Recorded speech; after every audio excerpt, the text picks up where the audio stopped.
everybody. I hope that you are having a great day. Welcome to another episode of Car Talk, where I take you on the road with me as I'm going about my daily life and carrying out my daily errand, just like I'm sure you're doing, and share with you the lessons that I'm learning and the things that I'm reflecting on during the day. Hey, if you could take a minute and let me know where you're watching from, what parts of the video that resonated with you the most, any questions that you have or thoughts or things that you would like me to share, just post it down in the comments below and I'll be glad to service you in that way. Also, be sure to like this video, share it if it resonates with you, and also hit the notification button so you can get notifications when I have new videos coming out. That would be golden. Okay, so as many of you, well, maybe you don't know, but years ago I swore that I would never be a gym rat, and now I officially am a gym rat, and I'm in the gym at least 6 times a week, and I'm there for a number of reasons. I'm there because I enjoy it, I'm there because I have physical goals, and I'm also there because it's become my safe space. It's become one of my sanctuaries, a place where I can retreat, decompress, de-stress. There's something about getting the blood moving, getting your body moving, just sweating out the toxins of the day for me, whether or not medically it does. There are a lot of medical benefits to exercising, but for me it's just a place to retreat and be refreshed and push myself and become more disciplined and the whole 9 yards. So yesterday, went to the gym after work like normal, and it was packed, as it normally is on a Monday, packed up the wazoo. And there are a lot of people there doing my workout same as normal. Met a friend that I know from my church, and she, we said hi real quick, and she said, I can't really talk. We can't really stand around and talk as much as we normally would, which is not that much anyway, because they are closing the gym around 8 o'clock in light of the whole coronavirus fiasco. I said, ooh, well, thank God by that time I was already halfway through my workout. I'm like, good, let me just get in, make the most of this time before the gym closes. So I did that. About 7:41, I was wrapping up in the gym, and about that time, it was the weirdest thing. It was the weirdest feeling, because the gym, because everyone had gotten the notification, everyone but me. So everyone knew that the gym was closing down. And so by 7:30, it was starting to empty out, which is a really, really weird feeling, because I go to a very upscale gym because I am bougie like that. I don't know what to tell you, but it's a very upscale gym.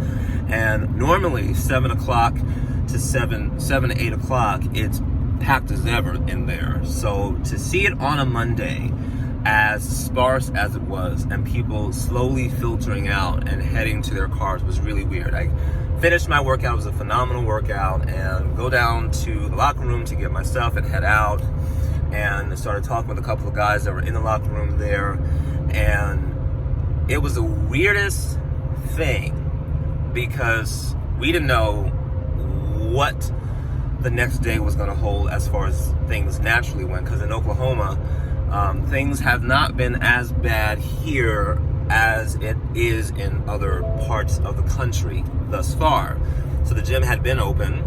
I had just gone to church on Sunday, so we had no natural way of knowing what was going on, but we all had this weird sense, and we all talked back and forth to each other, even as complete strangers, and had a sense that that was going to be our last time going to the gym for a while. It was really weird.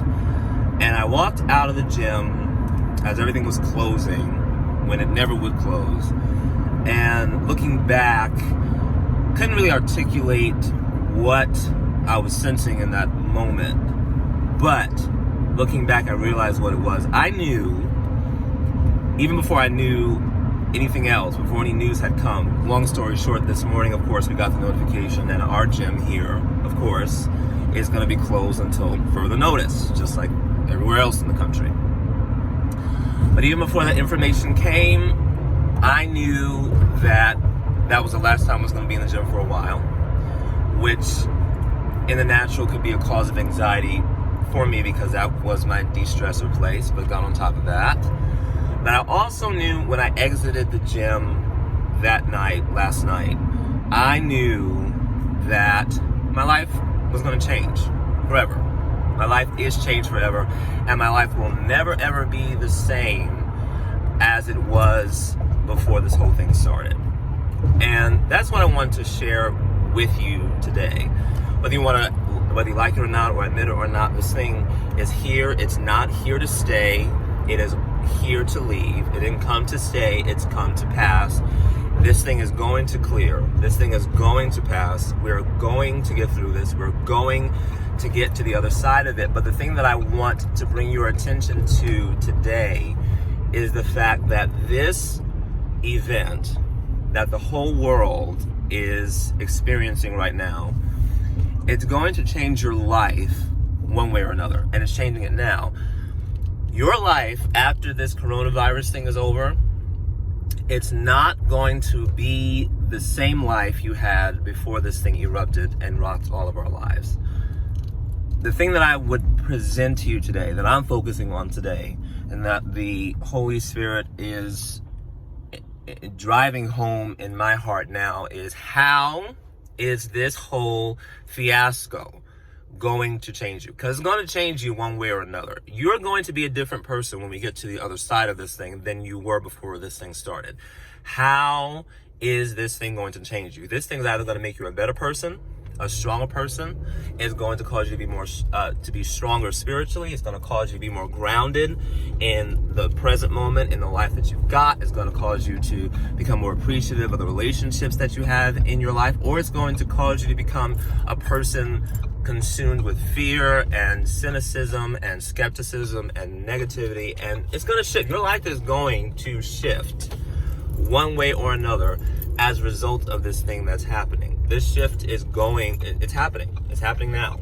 And you get to determine the kind of person you're going to be at the end of this event by the choices and decisions that you make. There is a tremendous opportunity, I believe, for us to totally reinvent ourselves, reinvent who we are, and to create a renaissance, if I may, for our lives personally and for the people that we are in relationship with, by taking this time to reflect and inspect and ask ourselves and ask the Lord very interesting questions.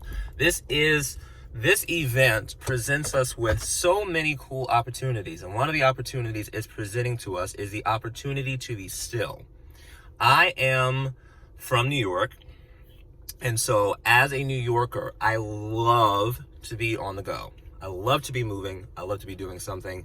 I actually calculated it not too long ago and realized that I am actually in my apartment on average of maybe, apart from the time that I'm sleeping, maybe 2 to 4 hours of my waking hours are actually in my apartment. The rest of the time I'm at work, I'm at the gym, I'm at the church, I'm out, I'm running errands, I'm doing something, or I'm sleeping. This event is presenting us an opportunity to be quiet, to be still, to reflect, to inspect, to ask ourselves hard questions, to invite the Holy Spirit to give us the answers to those hard questions, and to then work and partner with the Holy Spirit to create a fresh vision for ourselves, so that when we get to the other side of this event, we arrive at the other side of this event with a new momentum, a new stride in our step, a new awareness. 2020, they call the year of 2020 vision. Isn't that interesting how this is the year of 2020 vision, and this catastrophic event hits the earth that forces everyone to be still so that we can get our vision clear and have greater clarity than we've ever had before. I think it's really interesting. This event has come and it has hit the earth, and it's going to change our lives one way or another. You are the determining factor that gets to decide how this event is going to change you. Just a thought.